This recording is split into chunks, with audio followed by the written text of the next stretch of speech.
Hello guys, what is up? Today I am doing what if Deku had Green Lantern's powers. And last time I left off, Deku just found the hero killer Stain and tried to stop him from hitting Ida. Now before I jump into the video, I want to thank those who have subscribed and thank you for the support, and I really enjoy making these what ifs and the nice comments I keep getting. Thank you for that. It's encouraging me to do more of these, and please feel free to put down some of your what ifs and what you think I should do, and I'll try to do them whenever I can. And without further ado, let's just jump right into the story. Now, as soon as the hero killer Stain is about to stab Ida, Deku jumps in flying and punching the hero Stain away. The hero Stain still dodges. The hero killer Stain still dodges, but this time he just launches right back and slashing Deku's cheek slightly, but it's still enough for him to lick his blood. As Deku's trying not to go down and tries to float a little bit, but is just paralyzed, unable to use his quirk for a while. And as he's doing this, the hero killer Stain is already walking over to Ida to stab his shoulder and make him bleed out and kill him. But that's when Todoroki jumps in with a fire blast, making the hero killer Stain jump back as he's surprised, and they keep exchanging moves with the hero killer Stain trying to attack Todoroki, but Todoroki making ice walls and firing fire at the hero killer. And for a while Deku was immobilized, but soon gets up because due to hero killer Stain's quirk, you have to have a certain blood type to get up at a certain time, and Deku's blood type is, I don't know, whatever. It just allows him to get back up faster than Ida. And as soon as he gets up, him and Todoroki are double teaming the hero killer Stain, with Todoroki blocking the hero killer Stain's attacks with an ice wall as Deku just charges in, punching and battering him up. And this goes on for a while until Deku realizes he's getting tired, then decides to create the chains and then just wraps it around the hero killer Stain, capturing him. And people are filming this and watching in an alley, but Deku and Todoroki were too focused in the fight to notice. So the evidence is already there. They literally cannot give the win to Endeavor. And as they wrap the hero hero killer Stain, sorry, I keep messing up his name for some reason. The hero killer Stain, they carry him and bring him to a police, and they handcuff him with anti-quirk handcuffs. And the Nomu is still about to attack Deku, but the hero killer Stain hits it and stabs its head and cuts its neck off, and lands without grabbing Deku this time, and stands with a menacing glare on his face, showing his immense will as everyone is just paralyzed, even Endeavor, who was around. But they realize that he's also knocked out, so this is all just him unconscious but still doing whatever he can to stop fake heroes. And after all that, Stain gets taken away and locked up, and Deku is still hurt. Actually no, he's not hurt, but he's kind of exhausted, and Gran Torino comes in, smacking him on the head, saying, "I told you to help out, not fight a villain." And then after that, everyone gets hospitalized, with the dog police guy still coming in and saying his bullcrap. But this time Deku's like, "I had enough of this crap," and then says, "First of all, I was given permission. Second of all, we saved the hero's life. Third of all, you really think it's right to give the credit to a hero who did nothing right just because he's the number 2 hero?" This makes the dock police guy freeze up, as he doesn't have a retort for this, so he just says, "Well, you were given permission to use your quirk, so I guess you're allowed." And yeah, and they're all fine with that, and Ida agrees, and he is still sad that his brother is dead. So Yeah, it was a somber moment, but Todoroki kind of lightens up the mood with his joke, not really understanding why is it funny, blah blah blah. And then a few days after they're out of the hospital and they're allowed to go out, they go back to UA as Aizawa talks about the students versus teachers final test. And this time it is still Deku and Bakugo versus All Might. But this time I'm gonna say that everything happens the same. Bakugo rushes in without listening to Deku because he doesn't want to listen to a weakling. Yeah, stronger than you. And as he charges in, he gets beat up, and Deku comes in to save him, and All Might just stops him with this like superhuman speed, crushing his back. But Deku can fly, so as soon as All Might is going back for Bakugo, he jumps in and creates the chains again, and then whips All Might all the way to half across the fake city, and then grabs Bakugo and flies off. And then they win as he crosses the finish line.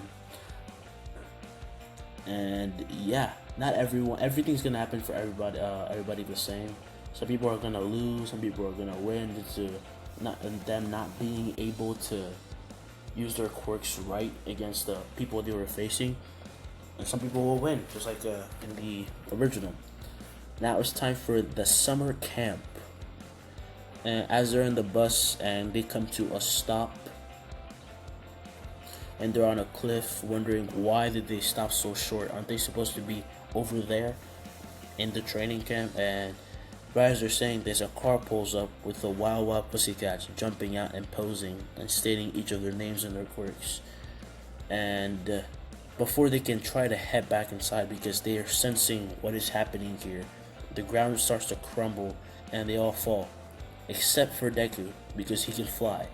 So he just floats there, and the Wild Wild Pussycats are amazed, and the one who can use telepathy, asks Aizawa so he has a floating quirk, and Aizawa says he can create light constructs from his mind, but he can also fly. I don't know how he does it, but he can. And then Deku blasts off into the forest and getting past everyone, not wanting to fight any monsters, and just makes it to their camp, meeting Koda. No, they haven't gotten there yet. So he just waits for about 2 hours, and he already met Koda, and Koda still tried to punch him in the balls, but Deku just backs away. He's like, bro, don't touch me. And as everyone makes it there, they're like just kind of pissed. It's like Deku is just over there sleeping and just not doing anything. And they had to do all that work for so long just to get there. This makes them extremely mad, and they start hounding Deku. He's like, hey, sorry. I gotta use my quirk the best way I can. Besides, you guys get to eat now. And they go inside and start eating, and then they're told that this is the last time they will be cooking for them, and that they will be finding food themselves, and blah, blah, blah. And the next day, Aizawa wakes them up and tells them to put their uniforms on. They're barely awake and very tired. Some of them refusing to get up, but they have to get up. And when they get up, they're brought to a wide, landscape with a bunch of mountains and all that, and they're training their quirks. And as he hands the ball to Bakugo and says, throw that. And when Bakugo does, it only goes up a slight bit, and they're all kind of surprised, like, oh, I thought that our quirks should have been stronger by now. And that's when Aizawa says, you guys have been training mostly in strategy and how to be an actual hero, but you haven't been working on your quirks. That's what this camp is all about. Try not to die, will ya? And then they start training, and Deku's actually going to be training with Aizawa because he's going to try to... He sees that Deku says his quirk mostly focuses on his emotions, so he's teaching him to be centered, focused, and confident, have the rage inside him, and the will to use his powers, but control his rage, like how Saiyans do when they're fighting.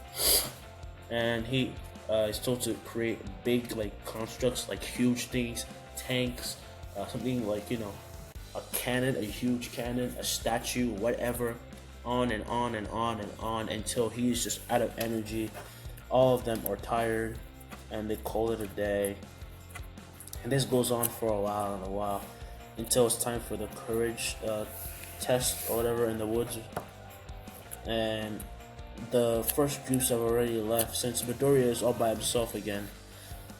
He has to do it by himself, but right before they can, they see a blue flame and some smoke far off in the distance, and it's pretty close to the camp, and some students are actually in that area, so they start to get worried. But right before they do anything, some villains pop out, like the dude who says he's a woman with the gigantic magnet thing. I think it's Big Sis Mag, yeah, that guy. And he beats up the woman with the psychic powers again. And before Deku can do anything, Aizawa says she should go and find Koda, and he'll take care of this. And Deku's like, oh yeah, Koda, I wonder where he is. And this time he didn't follow Koda, so he doesn't know where he is. So he decides to fly up and look around. So he's gonna come a little late. Before he comes, Muscular's already landed a punch to Koda, almost killing him. And as Deku sees this, when he rushes down, he is visibly pissed. He is freaking he's absolutely livid. He just feels no remorse as he decides to end this quickly, seeing that his quirk is very dangerous anyway, so he doesn't want to drag this fight out. And as Muscular, being Muscular, jumps on straight, trying to get there before Deku can do anything, and he hits Deku. He hits Deku in the stomach. Deku takes the hit but smirks as Muscular is confused, but then realizes that Deku's hand is on his chest, and then he blasts a laser through it, killing Muscular. Deku falls because he still did receive a punch from Muscular. And guys, I realized that I don't know if I said who got the quirk from All Might.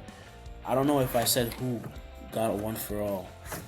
I don't think I ever said who got One for All, but I'm just gonna say that Mirio got it. Mirio got the quirk.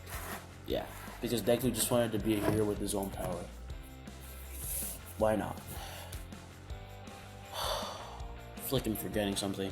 And at that point, he decides to carry Koda back, but as he makes it back to the camp, he realizes that Bakugo is being captured and turned into a marble, and Compress tries to escape through the portal created by the portal villain, but Deku jumps in, kicking him away from the portal, crushing the marbles and releasing Bakugo and Tokoyami.